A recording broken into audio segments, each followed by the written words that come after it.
সারি সারি ঝাউ গাছ আর বিস্তীর্ণ বালিয়াড়ি। শেষ বিকেলের সূর্য গোধূলির আলো ছড়িয়ে দিচ্ছে নীল সমুদ্র আর সাদা বালির বুকে। এই অপরূপ দৃশ্য দেখতে প্রতিদিন ভিড় করছে দর্শনার্থীরা।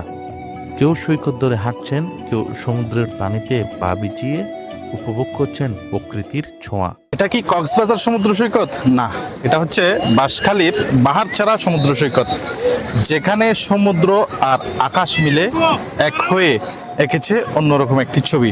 আপনারা দেখতে পাচ্ছেন পেছনে, আমার পেছনে যে প্রচুর পর্যটক এসে তাদের নতুন গন্তব্য কক্সবাজার সমুদ্র সৈকতের মতোই তারা সমুদ্র সৈকতের সৌন্দর্য উপভোগ করছেন। চট্টগ্রামের বাঁশখালী উপজেলার খানখানাবাদ, বাহারছড়া, সনুয়া, গন্ডামারা ও সরল এ 5টি উপকূলীয় এলাকা মিলিয়ে 37 কিলোমিটার জুড়ে বিস্তৃত সমুদ্র সৈকত।